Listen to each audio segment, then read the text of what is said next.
Hello, everyone, and welcome. My name is Andrea Sellers, and I am the Assistant Director for Regional Engagement. And on behalf of the NC State Alumni Association, I want to thank you all for joining us tonight. To kick off tonight in honor of Red and White Week going on this week, Chancellor Woodson has sent some special remarks and updates to share with you all. So without further ado,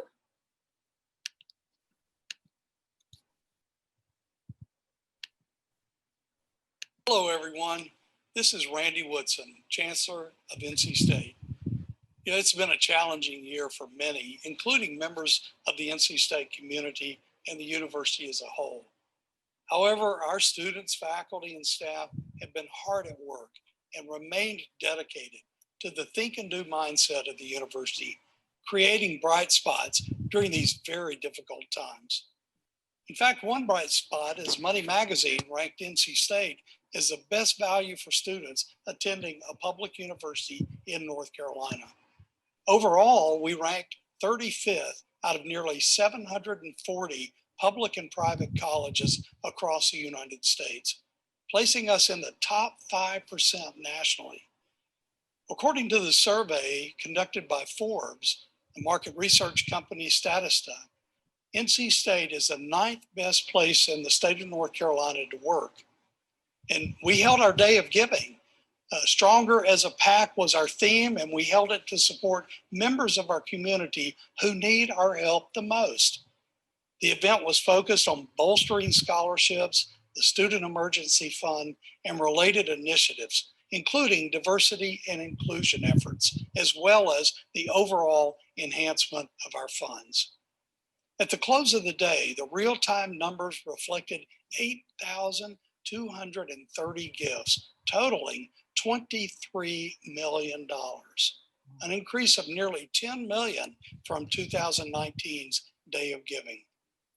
And as part of Day of Giving, we formally announced 2 extraordinary gifts to create a $5 million matching pool for the Extraordinary Opportunity Scholarship Initiative, which will grow our available funds for need-based scholarships. We've also been taking steps toward a more diverse and inclusive campus community with a number of racial equity initiatives. NC State held its inaugural Racial Equity Summit on October 15th. This was an opportunity for approximately 60 students, faculty, staff, and administrators, alumni, and community members to gather in facilitated groups to look deeply at the issue of igniting authentic racial equity. The event was led by Jaretha Johnson, who's an outstanding member of the Chancellor's African American Community Advisory Council. And we used the appreciative inquiry model, a first for NC State in the area of diversity and inclusion.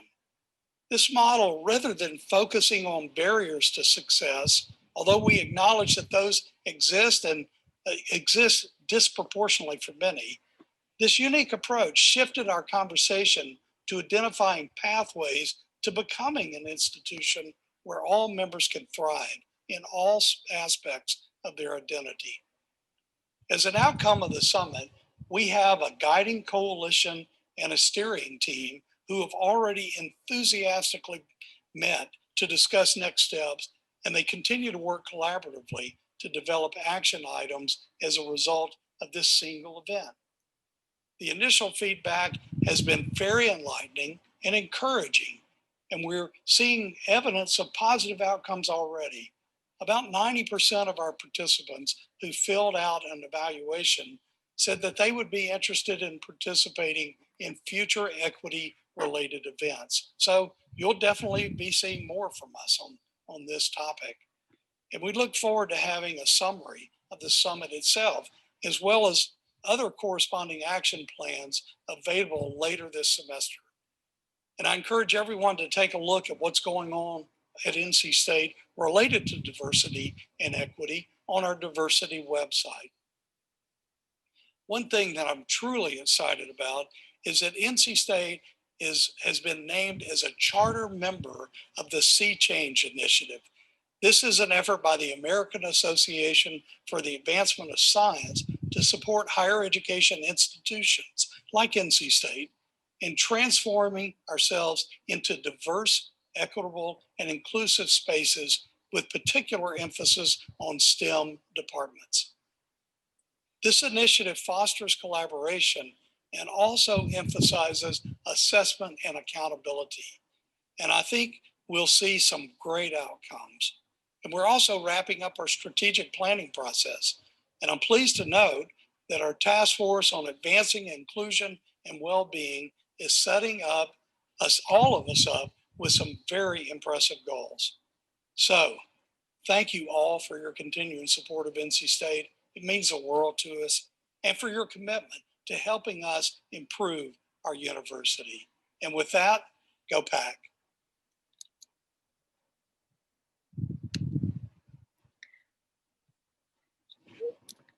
All right. Thank you very much for tuning in for that. Just a few reminders to please utilize the Q&A function to submit any questions you may have throughout the webinar. A recording of this webinar and all of the prior webinars in this series will be emailed out to registrants following the conclusion of the event. This will be a 75-minute webinar concluding at 7:45. And with that, I am so excited to introduce to you all Melanie Flowers. As student body president, Melanie Flowers serves as the principal advocate for student interests as the leader of the executive branch of student government, a voting member of the Board of Trustees, and the NC State leading representative to the UNC Association of Student Governments. Melanie Flowers, she, her, is a fourth year studying communication with a concentration in public relations. Outside of NC State, Melanie serves as the chair of the Council of Student Body Presidents for the UNC Association of Student Governments. Melanie, we're so excited to have you here today. Thank you so much for that introduction, Andrea. I'm glad to be here.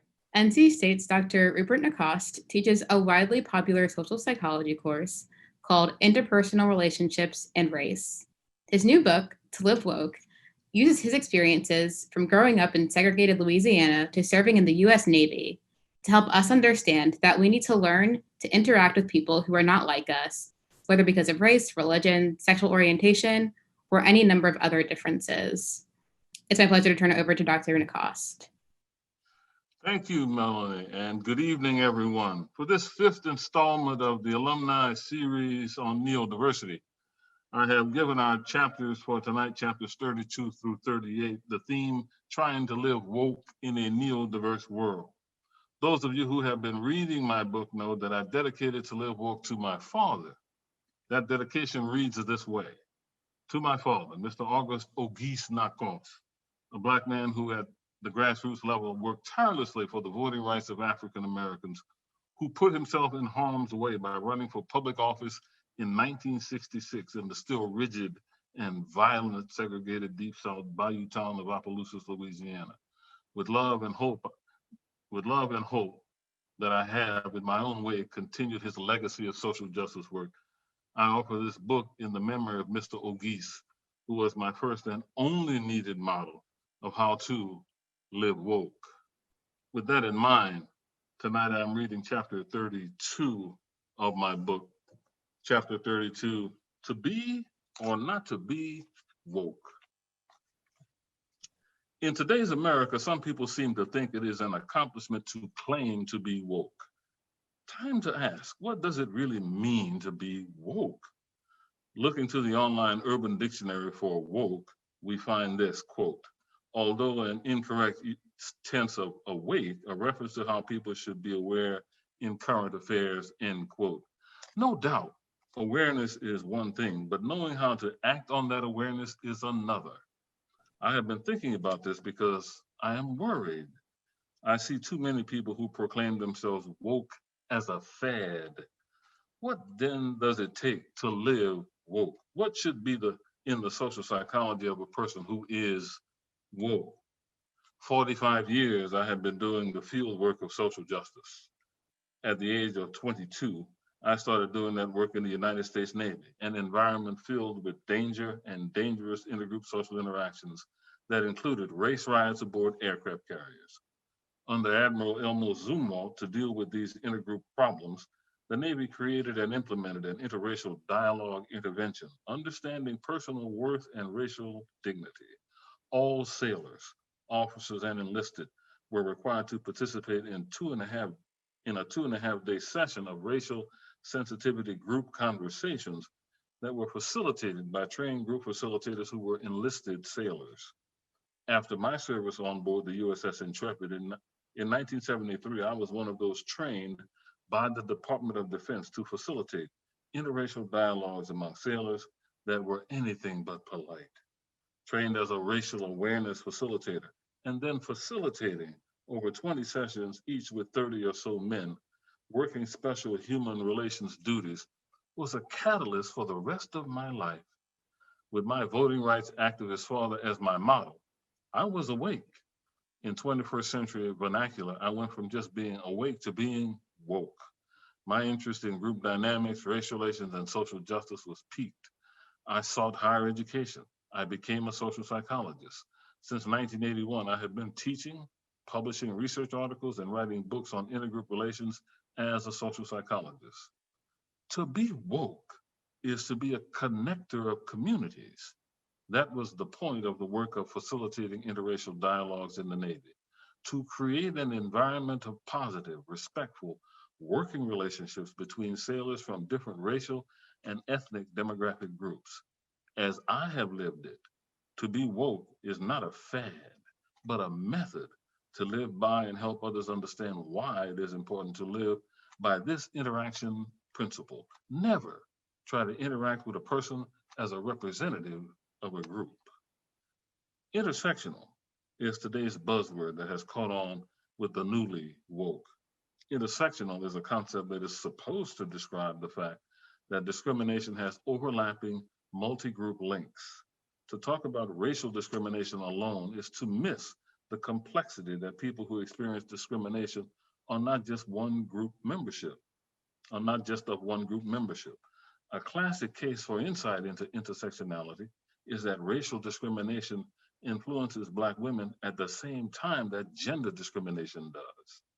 For the woke, that idea should mean we will not allow us versus them to guide our work. No surprise, not everybody who talks about America's intersectional struggles actually gets that point. On Facebook, I saw a post about feminism. It said, "My feminism has to be intersectional." Then the attached article was, "Why I hate white women," as if white women were the problem to solve. With that, the problem is laid bare.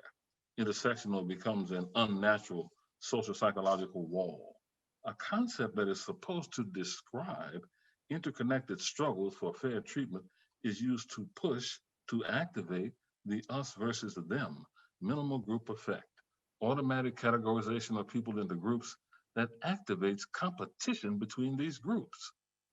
After the revolutionary work we did to knock down the walls of all kinds of American segregation, are we going to still rely on old us versus them thinking and feeling? Look, there are people who voted for President Trump who now want to work against what he is trying to do. Have you seen the "I regret voting for Donald Trump" Facebook page? Have you seen the Twitter stream of @TrumpRegrets? Have you seen the Twitter hashtag regret voting for Trump with its 250,000 followers? Will you turn those people away from the social justice work that needs doing? Will you just cancel those people? Or will you set aside your bias to really live woke? In my interpersonal relationships and race course, I make a point of teaching my students about the work it takes to get past this old us versus them thinking. I let my students know that in the blistering days of the old civil rights movement, there were former Klansmen who climbed over the hot, unnatural walls of segregation to work in the movement for civil rights for African Americans. I shook hands with one or two of those former Klansmen on the American journey toward positive social change. In our work toward a more perfect union, we must be foolish enough to take every opportunity to create coalitions and collaborations. Spring 2017 semester, in a paper for my interpersonal relationships and race course, One of my students wrote a lament about the woke, reacting to my teaching about the coalition building that she had now learned went on during the old civil rights movement. An African-American student wrote, "Being a social justice warrior is very in right now. Because of this, I often find that people are quick to show how woke they are by attacking someone else. Unfortunately, doing that, they miss the opportunity to teach and learn from someone else."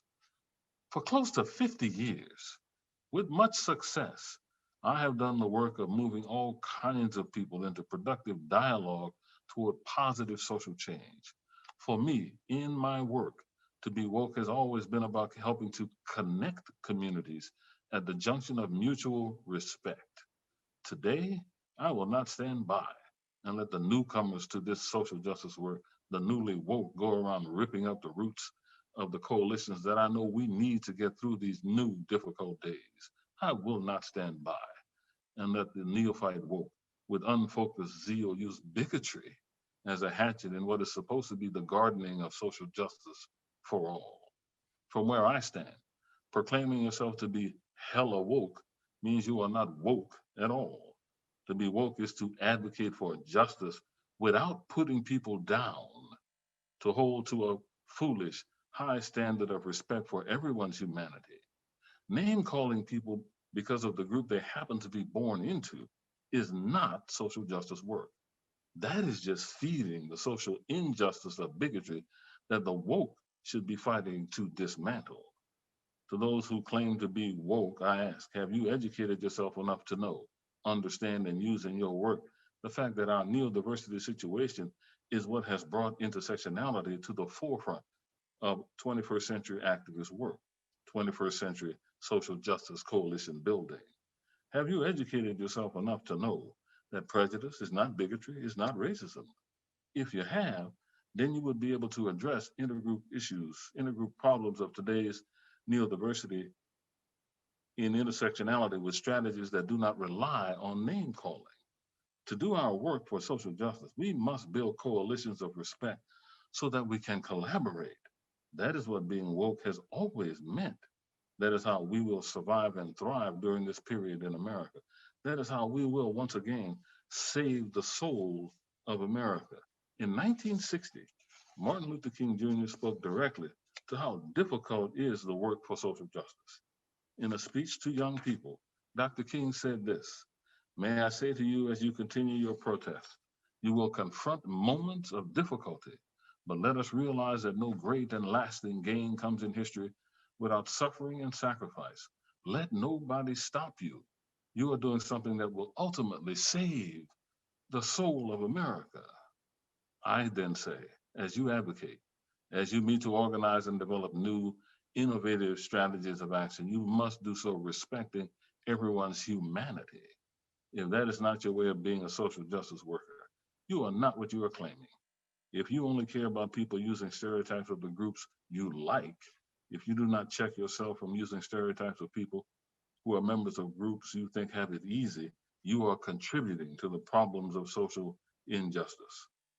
To all who want to claim it, you must ask yourself whether 'tis nobler to appear to be a social justice warrior or to suffer the slings and arrows of ridicule to be actually woke. That is what I say in chapter 32. As I said in the dedication of my book, my model is my father, Mr. Rupert Nacoste, which is why in chapter 37, I say this: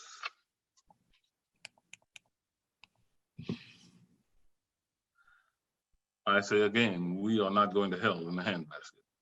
But we need more than outrage and finger pointing blame. Unbalanced outrage led to injustice in Dallas and Baton Rouge. How could anyone think shooting police officers was a just action?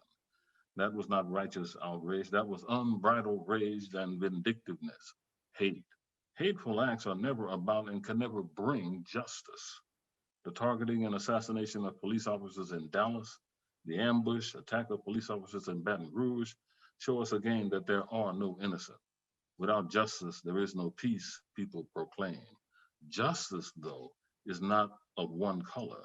Justice is multicolored, multi-ethnic, multi-gendered, human. Anxiety and fear of interacting with people from other groups can affect anyone. There are no innocent, and yet we are not in a hopeless situation.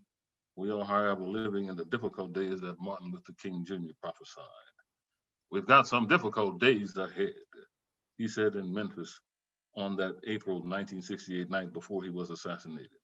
Seeming to know he would not be with us for much longer, King stood in hope in the Mason Temple Church of Christ headquarters. King stood and spoke in hope, not for himself, but in hope for Black people as a people, in hope for all the downtrodden, in hope for America as a nation. Why? He truly believed, as he often proclaimed, that the arc of the moral universe is long, but it bends toward justice. King believed that we can make positive social change happen. He truly believed, as he said, that he was doing his work to save the soul of America. Yes, we can, just not with platitudes. Love is the answer. Give peace a chance. Let's just all get along. Platitudes are not action. Instead of mouthing platitudes, we must engage in real conversations in our social circles. Without venom, calm but firm in conversation. Object to the injustices you see. Speak your desire for Americans to respect each other, no matter their group membership. Do not go looking for a fight, but if you are attacked in conversation, keep your dignity. Speak humble but firm your belief in the fact that in America we have real neurodiversity problems to solve. If the other conversant does not give you respect, walk the hell away. Keep your dignity. People will feel your resolve. That will give them pause to think. Other strategies we must use may also seem not enough, but we have to make what moves we can as individuals. Look, I am a scholar. I could despair and say, what good does my teaching and writing do when there is so much deadly injustice happening right now? I will not despair because I come from a family of daybreakers. I come from a family of people who always lived and worked to beat away for the rising sun, as Honor Bontemps has put it in his poem, The Daybreakers, in deep South Louisiana, in the Creole Cajun world of Laissez les bon temps rouler. My parents were born into sharecropper poverty and hard Jim Crow legal racial segregation. Even so, my parents became daybreakers fighting for the dawn of social justice. My parents lived woke. Thank you. Thank you for that rating, Dr. Nacoste. There's so much to pick at there. I want to start with the meaning of woke in, I think, the way my generation has kind of taken it, morphed it, and turned it into something that is not the equivalent of your definition, which is social justice-based work. I think something that I noticed over the summer was all of a sudden there was this immediate stress for, I'm going to say, community-focused people wanting to make the world better. And there was such depth to racism all of a sudden. Everybody could see its depth. Mm-hmm. And so we kind of, I think we're in a space where we thought, well, what the heck do we do now? Racism isn't 2 feet deep. It goes all the way down to our core. And I remember the word woke being used when I was maybe a sophomore in high school. And at that point, you know, racism wasn't down to our core. It was maybe 4 or 5 feet deep, or that's as deep as we were willing to acknowledge it, I think, as a society. And so I think we got some stamped directions on how to be woke this summer. And they're great starting points, but I'm wondering if the word woke has transformed with us the way it needs to, because I think it started at one point where we were in society, and maybe like Charlottesville, I think, was probably around the time that word was really starting to get around and become more popular. But we are in an age where we had a summer of just racial tension and racial movement. And it really pushed us forward into this, I think, re-enlightened space. So I want to know your thoughts. Do you think the word woke has transformed with us in everybody's minds, not just yours, which I think is such a true North Star for what the meaning should be? Well, I don't know. I'm working on understanding how it has, how things have changed. So here's what I'm getting at. You're absolutely right. The hideous murder of Mr. George Floyd just stunned people. And then a number of powerful things happened. So I've always taught prejudice is not bigotry, is not racism. but the word racism was always being used by other people in a very inaccurate way. Suddenly, people started talking about systematic racism, which is what racism is, which is what you just said. You realize it's not this surface stuff with words people say and that kind of stuff. No, it's in a system and it's deep. When I saw that happening, I thought, okay, now we're getting somewhere. So much so that a young African-American woman pushed the Cambridge Dictionary, maybe Cambridge, I forget which one, to change the definition of racism in the dictionary to systematic racism, not just a sense of people's beliefs. So you're onto something when you say it is being transformed. How far it has gone, that is this idea of being woke, how far it has gone, I can't quite tell yet, especially since we are not in interaction in a regular way right now. But you're right, something is happening. Yeah, I'm excited to see what future buzzwords come about and what meaning is appointed to them and what authentic meaning is appointed to them, because I think there is a material definition of woke, and then we've got like a more authentic and genuine acknowledgement of all that it means to be woke and all that it encompasses. One of the things you heard me say in reading the chapter was the way I was saying that people using the word woke as a fad, just like wearing the right kind of shirt. I think that's pretty much gone. And I think people are struggling with how now to put it into some actionable strategies. Later on in this section, I talk about the very many different strategies that were going on during the civil rights movement. We need to move back to that. Not everybody should be doing the same thing, but everybody should be doing something. We have a question in the chat that I think is perfectly related to this. It reads, what facet of institutional racism needs to be addressed first? So whatever your solutions are, I think everybody on the call is excited. Well, okay, wow, first. See, that's one of the problems. So I was on I gave a talk this Sunday for a book club group at Quail Ridge Books. I wasn't at Quail Ridge Books, but we did a Zoom thing. And one of the questions that came up toward the end was school systems. So we got to do something about school systems. And I said, yes, you do. See, this is what I mean. Some people should be working on those kinds of issues. It's not the idea that we can pick one thing and start working on that and that'll spread to everything else. I don't think so. I think in each community, people have to identify some critical version of institutional racism that they can take action with, that they can really start digging into. If people do that in each community, then we start building these coalitions of workers working against institutional racism around the nation. That's how we have to approach it. The old NAACP, I shouldn't say it that way. The NAACP always has had different action groups. People forget that. Thurgood Marshall never marched one time. Why? Because they wanted him in law school. They wanted him in court. He was part of the NAACP legal defense unit. See what I'm getting at? So we need different sets of workers working on different sets of institutional racism problems. I think that response elicited something else that I've been thinking about. You talked about being a social justice warrior and how that's in now. People want to be able to affix that title to themselves and to their own values. What does a social justice warrior look like these days? So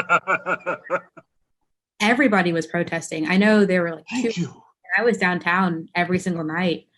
And that, I think we've gotten to a place where being on the streets and holding your sign and using your voice loudly is that image you have in your head of a social justice warrior, and it's gotten limited to that. But I think you're right. We need to expand to our teachers being social justice warriors and our doctors being social justice warriors. So here's the thing. You're so right. And I'm glad you brought this up. What does a social justice warrior look like now? Trustless old man I grew up in the Jim Crow South. I'm almost 70 years old. So when this started happening with Mr. George Floyd, the protest, the newish version of Black Lives Matter, I was stunned. We have never seen a mix of people, a neoliberous mix of people like that, out in the streets proclaiming Black Lives Matter. We have never seen this. That's so important. But it's just the beginning. You're also right. Now people have to start figuring out how to develop coalitions, which is why I talked about having a foolish standard to develop coalitions. You cannot start looking at people and deciding they're not going to be a social justice worker on your team because they're white or because they're Latinx or because they're gay or lesbian. You can't do that. Or, I'll say it another way, you ought not do that. You lose resources. You lose perspectives that can help you. That social justice warrior has no one look anymore.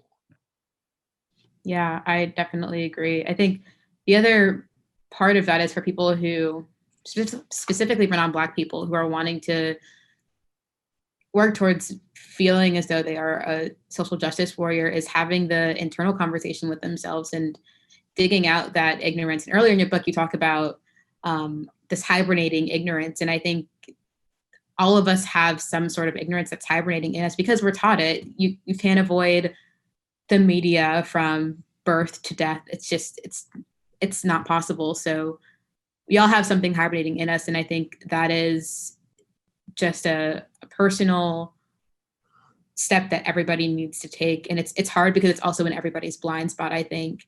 And in the chat, Thank you for talking about it that way. The other thing that was happening during the immediate resurgence of the Black Lives Matter movement, I was getting a lot of emails, calls, people wanting to figure out how to become part of this. And the phrase people were using, which I really don't like, is how to be an ally. What you want to be is part of the social justice movement. But okay, let's talk about allyship.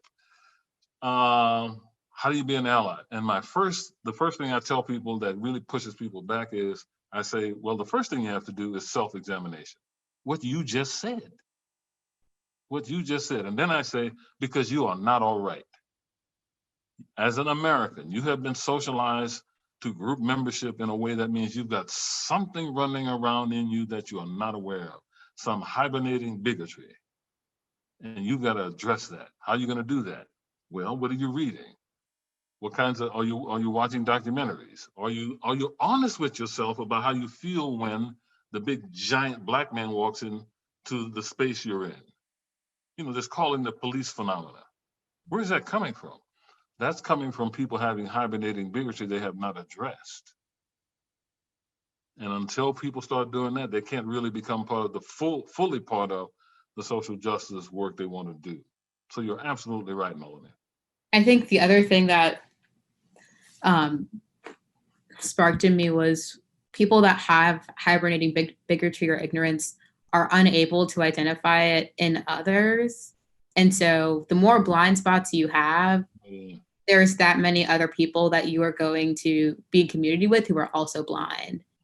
Very good.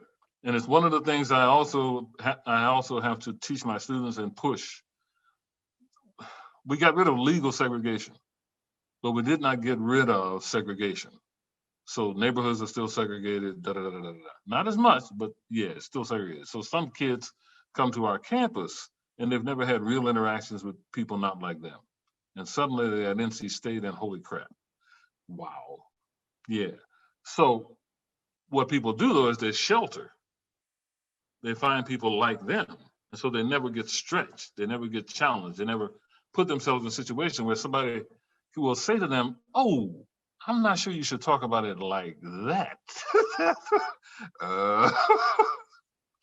But that means you have to be willing to address yourself and put yourself in environments that you're not used to. Definitely. Kind of flipping the script just a little bit. In the chat, people are bringing up the election and how they think our change of leadership will impact neurodiversity as we move forward. Are we going to increase our collective wokeness in trying to rebuild our country and build up from our country. Well, the signs are good. The signs are good, but it's not just going to be up to one person. It's not just going to be up to President-elect Biden, but he will set the tone. That's what presidents do, and that's what we've seen over the last 4 years, a certain tone around intergroup issues. So he will set the tone, and he already did. He started setting the tone with his speech, because it was amazing for me as a person who teaches about neurodiversity to hear him reach a point in his speech where he did a list of people who he is acknowledging as part of the community of work that we're working on. You know, he did race, he did gender, and then he did gay, lesbian, then he did transgender, then he did, see what I'm getting at, religion, he mentioned Muslims. I was like, okay, that is different. So he's gonna set the tone on all of that, on how we are a neurodiverse nation. Truth is, I want somebody to get him a copy of my book so he can start using the word neurodiversity, but that's kind of selfish. I'll tweet at him after this session. Okay, well, I appreciate that. If he gets any of it. But he really is setting a tone. The other thing I want to mention as an example in his speech was at a certain point he said, I'm old. So I see this stuff through a different lens. He said, I am the husband of. He put his wife first. He said, I am the husband of Dr. Jill Biden. I said, okay, now we're getting somewhere. But that's what I mean by setting the tone. Yeah, I've seen definitely a shift in how women are regarded when there's a male leader or when there's a female leader. I think we're definitely becoming less of, I say we're as a female, we're becoming less of a secondary part of an introduction. And like things are starting to like even out. And I think you're exactly right. That was shown in that introduction. And I think by Senator Harris, Vice President-elect, presenting first, that was another just huge moment. And I think the representation of our country is definitely changing, and that's inspiring a lot of people.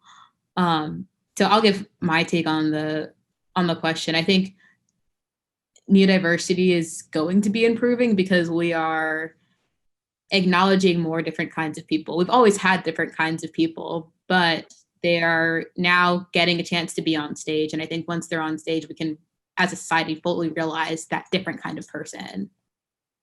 Different kind of person and still American. Yeah. Different kind of person and still American. That's the thing. That's the neurodiversity struggle, though. Who are among the we and who are among the they? We come from, our history is segregated. And it was legal segregation. And it wasn't just race. I always do this. Why is Meredith College where it is? Well, you know, women could go to school. No. Meredith College is where it is because women could not go to school, were not legally allowed to go to school at NC State. So we had all kinds of segregation that we no longer have. And now people are struggling because now you come to NC State and you can't expect to see one kind of person. You can't expect to see one kind of professor. And that's the struggle. But you're right, once we get people on the stage and we help people have dialogue about that, we're moving forward. Certainly. I think, and there are people other presidential candidates who didn't quite make it to the stage, but I think that was also a part of us moving forward. We had an Asian American candidate, we had a gay candidate, and just all different kinds of people who were trying to take their stab at leadership in this country, which we haven't seen before. So even our runner-ups are reflective of our neurodiversity, and I think what we're hopefully moving towards. Yes, I agree. Somebody else in the chat kind of had a similar question about how we shift our narrative with injustices that are continuing. And I think we've hit on it professionally in earlier dialogue, but how do we do that professionally? Reframe it for me. Say it again, another way. So how do we continue social justice work professionally? Oh, right. Right. So I just did a thing for a corporation. And that came up. Now I was doing for a corporation because of, and this happens to me, a former student is now one of the corporate execs and said, we need this guy. Okay, so here I show up, right? But one of the questions came up about being in a professional role and seeing stuff. Well, as soon as that question came up, I said this. That means if the organization is going to be serious about social change, about having, people say diversity and inclusion. If they're going to be serious about inclusion, they've got to set up mechanisms. The organization has to set up mechanisms so people can report stuff, can have a place to go to get help dealing with stuff. But that's an organizational level work that has to be done. So organizations right now are struggling. They're like, holy crap, what are we going to do? We're going to look at this stuff. Black Lives Matter. What do we do about that? So they put up signs and da. That's all lovely. What are the mechanisms the new mechanisms you're putting in place so that people in your work environment, in your corporation, can be in their professional roles and still push without fearing losing their job? But that has to come through the organizational leadership. Definitely agree. I'm a pre-professional, but I think as the universities of the UNC system start to have the conversation of how do we improve, we're having the same conversations of where do we go when something wrong happens? Who can we go to? Who's that safe resource? And what will come of my situation? What will the consequence be for the person who was a part of creating harm from my experience at NC State or at another school? So that's incredibly important. So NC State has made small moves in improving the systems that are available. Bias reporting system, which didn't exist when I first got here 30 years ago. Well, all kinds of stuff didn't exist. The Office of Institutional Equity and Diversity didn't exist. The Women's Center didn't exist. So there are now institutional structures, but those institutional structures need two things: resources and institutional power, that is institutional support. They can't just be dressing. I'm looking in the chat, there's so many great comments. This is an interesting question. How do we shift away from birds of a feather flock together? Yeah, birds of a feather flock together, the folklore, right? What people have done is they've turned that into race, or they've turned it into gender. That's not what that means. What that means is birds of a similar interest flock together. Ooh, here's one of my examples. People want to do diversity work at universities, and they want to do something to help African-American students adjust, let's say, to coming to a campus like ours. 35,000 people, mostly, it's predominantly white, kinda. Okay, how do you do that? Well, people in the past, and there was reasons for this, set up these one race orientations. There were reasons for that. It made sense. We can continue that if you want, but there's another thing we can do, because if the idea is to help people adjust, who's at most risk of not adjusting? Well, it turns out to be first generation college students. Oh, so why not make the orientation an orientation for first generation college students? Just that. Who would be in the room?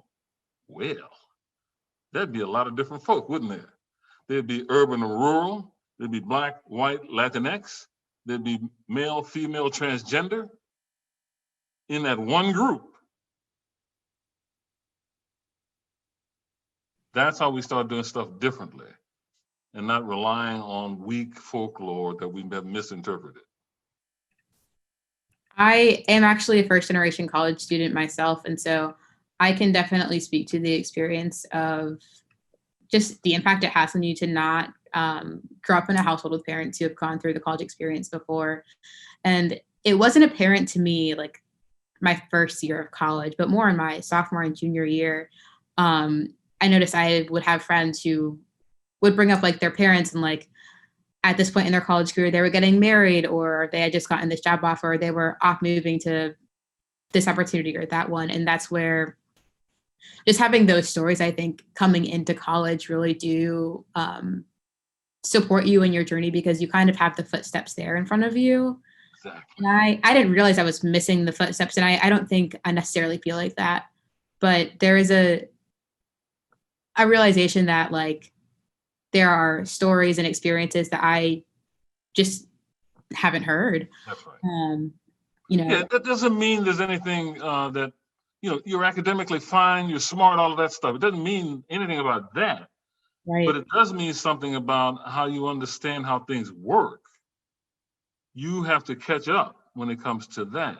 Every time a student has been in my office and for an advising appointment, and I always ask students, tell me about yourself. And students usually start telling me about their major, and that's not what I ask. I say, tell me about yourself. So as soon as somebody lets me know that they're the first in their family, I change the conversation. I immediately change the conversation. I said, okay, let's talk about how this works, how you find out things, why you need to ask a lot of questions, no matter whether you think you should have to ask them or not. I shifted. One of the reasons I do that is my mother went to college, but my mother and my sister and my brother, they all went to segregated schools. I'm the first in my family. I'm a first generation desegregation college student. They didn't know how to talk to me. So anything that's like that, we can use, the university can pull those young people together and say, hey, let's talk. Because some people don't find out about the fact that there are internships until when? Say, oh, I can get an internship? I didn't know.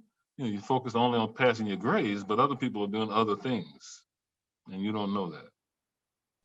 Definitely. I can't tell you how many times my parents just ask the weirdest questions about what it's like being student body president. They're like, so what do you do? What are you doing in all these meetings? Why are you finishing your day at 9:30 at night? And I have to tell them, well, like there are these different bodies and I've got to give the student concern and the student's ideas and represent all of that, and just kind of like lay out what that a university is to them just when I'm catching up at the dinner table, before we can get into conversation or what really is going on. Yeah. But imagine a first generation college student orientation. That'd be a big group, by the way. Yeah, definitely.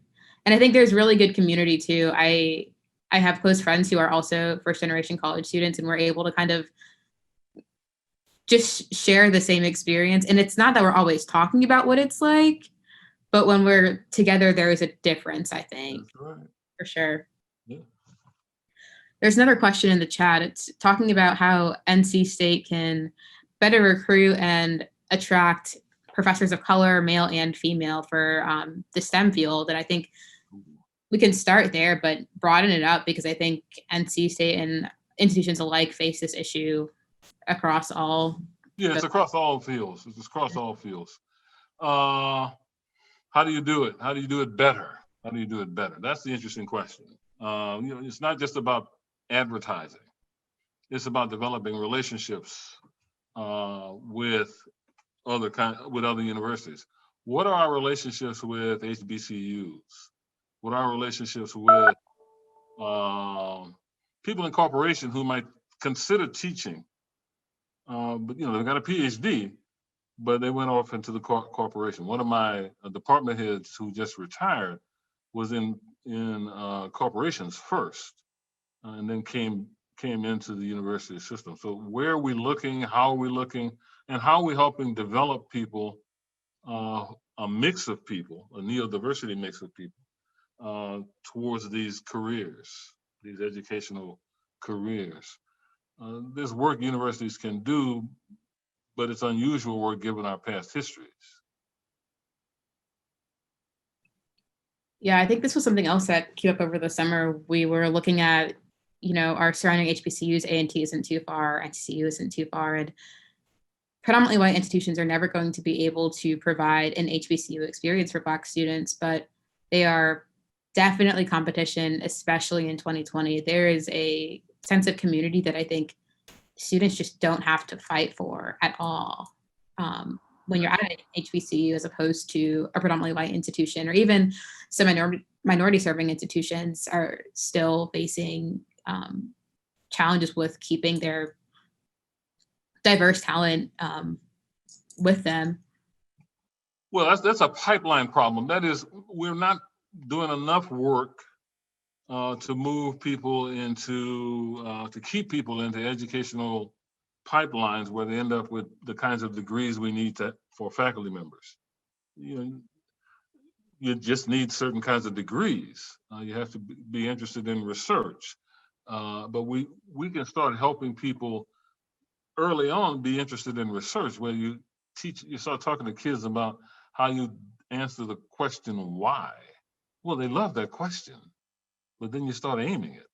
Well, that means you need a set of people who go out to school systems and talk about this idea of being a professor. Definitely. I think a large part of that too is about representation. I know on social media right now, there are a lot of pictures of little girls who are seeing Kamala in her fabulous pantsuit, white pantsuit, which is very, what's the word? It ties into like a legacy of wearing white when a woman is assuming a powerful role. But those images are circulating because they're seeing somebody that looks like them to some extent. And I think that's definitely just been very impactful. And so when we're talking about the pipeline, I think for me, like, I didn't have a struggle of seeing like all white college students. I knew that there were Black people that were in college, but I think had I not been able to see people that looked like me, I might not have gotten all the way to where I am now. Or had there not been a Black student body president before me, I might not be where I am now. Oh, that's interesting. I see. Yeah, the whole Kamala is, okay, say it for me. Her name. Vice President, that's what her name is.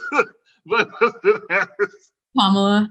Yeah, Kamala, thank you. But Vice President, Vice President-elect. There's just been some powerful stuff as you're describing. And one of the ones that really hit me was this mother posted on Facebook about her daughter listening to the speech. And the daughter turns to her mother and says, "Is she talking to me?" And her mother says, "Yes, she is." Holy moly. Yes, she is. Yeah. Representation does matter, but we also have to teach kids that a mentor doesn't have to look like you. My mentor was a little white man. I mean, I come from a strong family background and all that stuff, but intellectually, I needed a mentor. And my mentor was literally 5'8", white-haired, goateed, little white man who spoke French. But he cared about me. And he cared about the fact that I was a powerful intellectual. And he wanted to help develop that.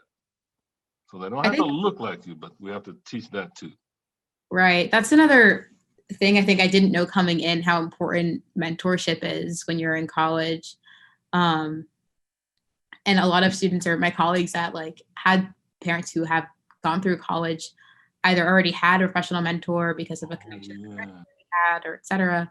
And I got into college and I was in a cohort, so I had a student mentor, but I didn't really realize that my classmates had people who were in the world, who were their mentors professionally, who were coaching them and connecting them to other places. And so I think that's definitely a huge, crucial piece of being successful in college. Not just successful in college, but creating that pipeline we're talking about. Yeah. For getting more neurodiverse people into these fields, STEM and otherwise. The Society for Black Engineers. Mm-hmm. We have a group here at NC State, but that's a national group. And yes, these are folks who have to go out and do their work, but we should work to have groups like that work with high schools. Not everybody can do that, but some people can, and other groups too. Latinx groups, gay and lesbian engineers. Sure there are. Sure there are. People don't think there are, but yeah. It's like what people, an administrator says to me, now that we're admitting transgender students, I was like, we've always admitted transgender students. You just didn't know it. But now we can use these connections. We can have, the university should use resources to support. Notice what I just said. Universities should use resources to support these kinds of mentorship efforts. Our chancellor just talked about all that money. Some of that money should be used for this. Not just the vague statements about diversity and inclusion, but action, strategies. Yeah, that definitely is tying into a comment I'm seeing, talking about how college professors are compensated and what that could mean for retaining the talent that we're trying to keep on our campus. There's another folds in our conversation that's being motivated by this comment. It says, white supremacy is alive and well. What can the Biden administration do about it? Okay, I'll go back to tone. The first starts with tone. And then it's going to have to be action strategies. He's already talked about executive orders.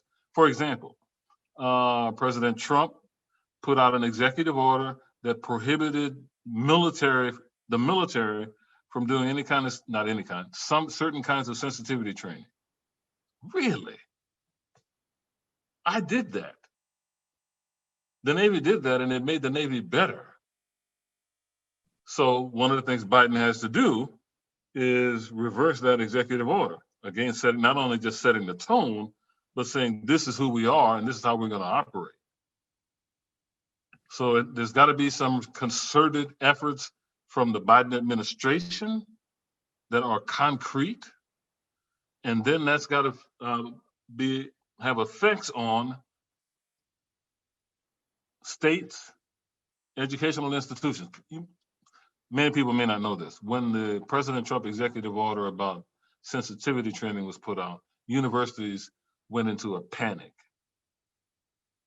about, okay, wait a minute, does that mean we can't do this? It didn't mean that, but you just had to figure a way around it. And the military was going to do the same. But the point is, we shouldn't have to worry about these things. We should have support for these things. And that's what the Biden administration can do, and administrations that follow.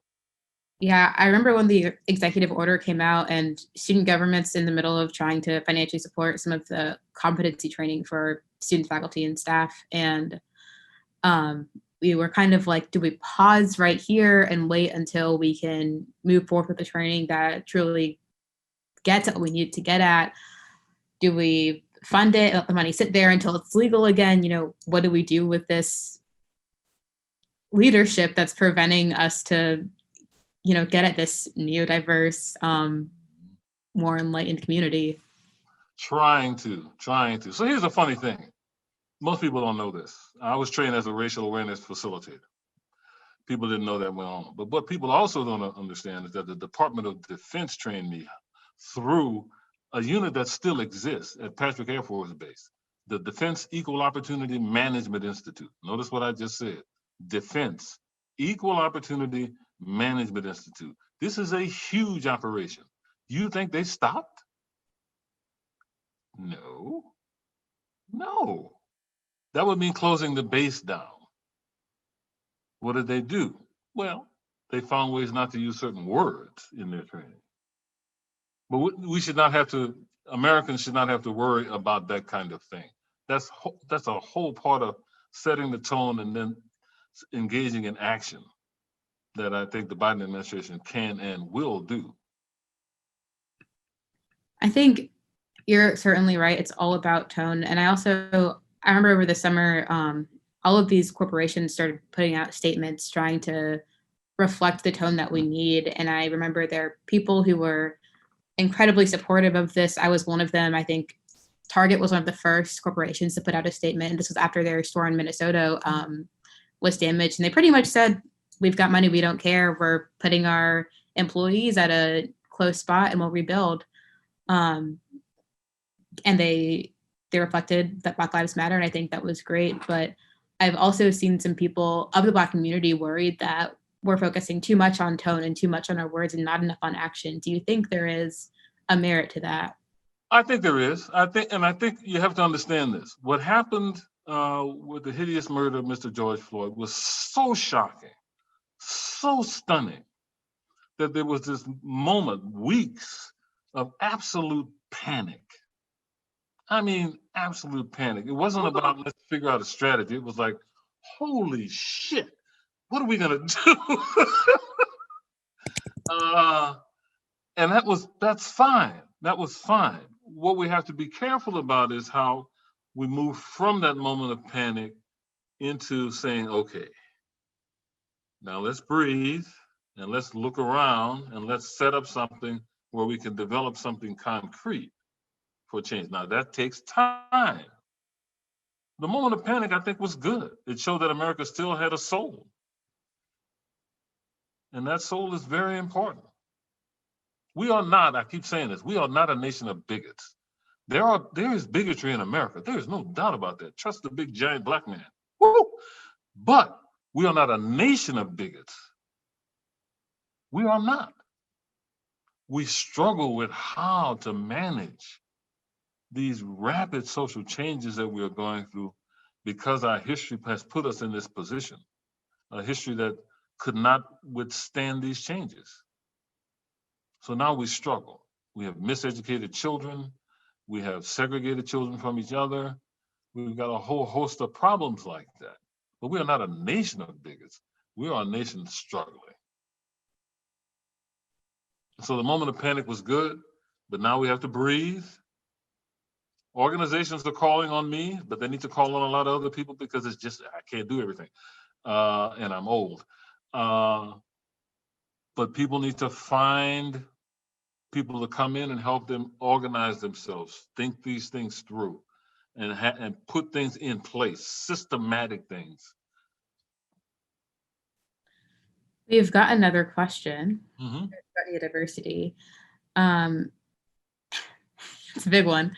So how should neurodiversity be deployed to fight the rise of fascism? Oh, God. Education. Okay. Okay. I'm sorry. Okay. Oh, the rise of fascism. Look, one of the things we've done in America across the board is, I just say, we've miseducated children. Children do not know the real history of race in America. My students, I have them read Tim Tyson's Blood Done Signed My Name, which starts with a racial murder in public in Oxford, North Carolina, not 25 miles from here, where a man was shot dead in the street in front of everybody, and nobody went to jail. My students read that book, and the year was 1970, not 1950. The year was 1970. My students read the first part of that book and go wild with anger. They say, I live in this state. Why don't I know this? Why has my school system betrayed me this way? You can't make real social change until you educate people about where we have really been. The Wilmington racial massacre, 1898. That's this week is the anniversary, the 100 and some anniversary. People don't know this. And Tim Tyson writes about it in his Blood Done Signed My Name book. And again, my students are like, what happened to my education? Why did I have to come all the way to college in my last year to learn this? So universities can do a lot. Universities can, we train teachers. Oh, is it in the curriculum though? Is it in our curriculum here at NC State for teacher education? And the answer I know is no. And that's a problem. I can definitely attest to Black history not being comprehensive at all. I think racism was just a word that lived in the past tense until maybe AP US history my junior year of high school. I probably stopped believing it was a word to be used only in past tense in 6th or 7th grade. But if you asked me in 2nd grade about racism, my answer would have been white plus black didn't mix. Whoa, speech. White plus black didn't mix, but MLK fixed it, and now we're all right. And I think that's it. that was it. Oh, that's what my students said. That's what they thought. That's what they said. That's what I was taught. It was Rosa Parks, MLK, and bada bing, bada boom, we're together. Segregation went away, and we're all good. And so I think as students start to socialize in middle school and maybe in high school, you still have your parents that are like in the back of your mind or still very present in your life. So maybe there's some lessons that are there that start to come out of you that are hibernating your childhood, and then you have that experience and it comes out. And you don't have the education part of your child to kind of help you identify that on your own. So then you're right, we get pushed to college, we get put in that random class. For some students, I think they're very happy to be in yours. And they get told what it actually is. Yeah. They're not always happy, but they're willing to learn. It's shocking. Look, I talk about this stuff around the nation. I'm called on by colleges and universities all over the nation. And I always put in my talk, whatever talk I give to any college student group, I always put in, I grew up in the Jim Crow South. You would be amazed the number of times I've gotten emails or professors from a particular college or university sent me some reflection the student wrote, where the student literally said, you know, I always thought that the people who lived during those times, that they were all dead and gone now. No, still here. Still here with clear memory. Yeah. Yeah. But that's a miseducation. That's a miseducation. And that's a real problem for this country. And I think earlier in the conversation, we're talking about who's on stage. I don't think we ever talked about the LGBTQ plus community in school at all. It wasn't a part of our history lessons. The stonings in New York just weren't a part of anything. Stonewall, it didn't happen. We're only to look at my textbooks. So here's the thing. If we understand prejudice is not bigotry, is not racism, we can start looking at bigotry. And then we can start looking at moments in history where that bigotry became institutional against a whole host of groups. And we can suddenly see the history of institutional bigotry, institutional sexism, racism, genderism, religionism, and realize we've got some coalition building we can do based on those histories. But how do you stop that from happening? You don't teach it. So many things are written out of history. They're like Easter eggs of American history that you find out. That's right. And that's not the way to do it if you really believe in the real American dream. The real American dream is we hold these truths to be self-evident, that all men are created equal, that they are endowed with certain inalienable rights, among these are life, liberty, and the pursuit of happiness. That's the American dream. It's not money. In the chat, we have somebody who recently read about Germany and the Nazis and had never heard it before. And they're wondering how we get past generic widespread declarations of how we need to change and make concrete progress toward that change. I missed the connection.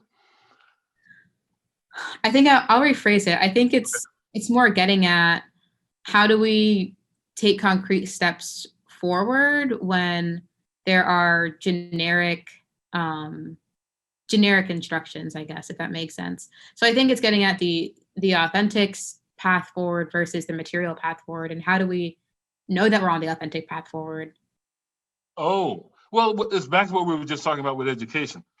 We have to teach people the real histories. So my students complain that they learned way too much about Nazi Germany and the way Jews were treated as compared to what they learned about race in America. So we have to work on our issues. Now, that doesn't mean we don't talk about the Nazi Germany issue, but we use it as a platform for saying, look, we did some of the same stuff. You notice how Americans try to act as if that was the worst damn thing that ever happened in the world, and it was horrible. It was horrible. But we were doing it right here for a whole nother set of people. And we act as if that was different somehow. No, because we interned the Japanese people as well. So that's the way you stop people from making the connections so that they can start working and that our institutions can act as if we're all fine, because we're not. That is another theme that I saw so much over the summer, that people wanted our institution and, you know, just other parts of society to acknowledge how they've screwed up and how they've contributed to getting our country to where it is right now, or where it was in June and May, when these shootings were becoming more widely known. So I think you're absolutely right on that. I think we're nearing our the end of our time. I've thoroughly enjoyed this conversation. This has been so fun. Thank you, Melanie. It's been a lot of fun. Yeah, it has been. Andrea, I'll turn it back to you. Thank you guys so much. A huge thank you to Dr. Nacoste and Melanie Flowers for taking the time to really just delve into these tough topics. And we're so grateful for y'all's insights and this amazing conversation that we're able to have. And thank you all for joining us tonight on behalf of the NC State Alumni Association. This is your reminder that the next and final session will be next Tuesday, November 17th at 6:30 p.m. Registration will remain open. Encourage your friends, family, coworkers to join us. Additionally, please be sure to check out the 2020 Red and White Week calendar to see what other virtual events are happening throughout this week. Thank you all again, and I'll close this out tonight with a go Pack. Take care, everybody.